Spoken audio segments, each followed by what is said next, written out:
All right, the search is still on for those 10 missing sailors after the USS John McCain collided with a tanker off the coast of Singapore. This occurring just weeks after the USS Fitzgerald crash. And now the U.S. Navy wants some answers as to how this sort of thing happens again. I mean, ships don't really move that fast, so you'd think something would telegraph this or help avoid this. The former Navy SEAL Team 6-member Dave Sears with us right now. Dave, how does this keep happening? Neil, it's got to be a systemic piece that's underneath the surface. It's a leadership to begin with. That's a short-term piece. So the leaders aren't doing their jobs on this. This should have never happened. Who are the leaders you're talking about, though? I'm talking about the leaders from the top down. So you can go from, you could probably start this back with President Obama, the administration, and what happened through the Defense Department. But then it's the leaders that are in charge now. The people in charge of the Pacific Fleet, the people in charge of 7th Fleet. As they're in charge of these ships, there's got to be a culture that they're not promoting. There's something wrong systemically. All right, but obviously ships don't move all that fast, so there'd be a way to telegraph if they're going to be colliding into each other. Someone even on deck would have to see this. Excuse my simple ignorance here, but how does it happen?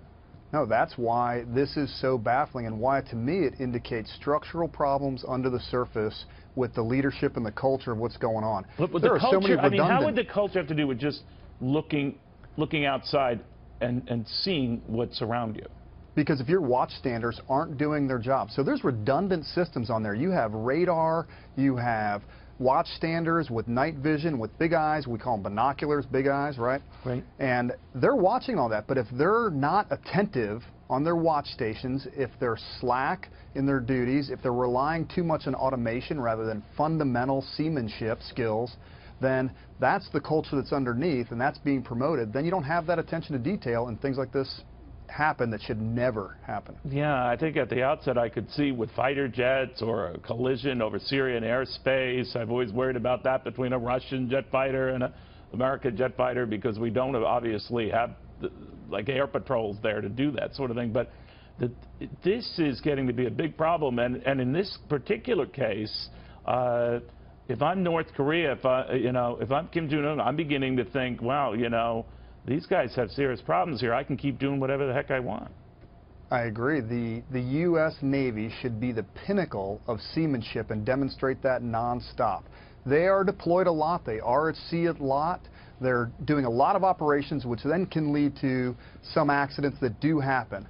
But percentage-wise, they should be very small, and it is sending a message that's a little bit disconcerting. Do you get a sense that obviously, one of the stories I've heard is that a lot of these guys are overworked. A number of ships, I don't know, in the two that we cited, are being repositioned. That this changes the fatigue factor.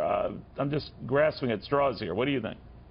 I think that it's a combination of those things. Certainly, there could be a fatigue factor. You have to look at each individual one to see what the indicators are for that. But the ships have been deployed a long time overseas. Are they exceeding their 6-month deployment schedule? How long have they been out there? That can lead to fatigue on that. That said, that's not an excuse. Yeah. We should be able to power through that. It's the same one, I've heard also the one on the budget, and it says we need more money for more training. Well, I'm not always on board with that either. Let's look at what are we training towards, and do we have the right ratio of administrative to actual warfighting skills.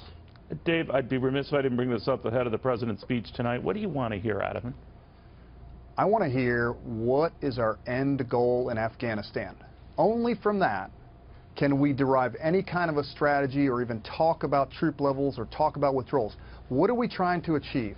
I think we need to move away from this nation building. The sad part is I say this, though, Neil, I know that's not what I'm going to hear. I'm going to hear probably the conventional piece. Odds are that we're going to add some more troops. I do not think that that is necessarily the right answer if you have not looked at the why. Why are we there? What are we trying to achieve? And 3,000 or 4,000 more troops would or would not make a difference.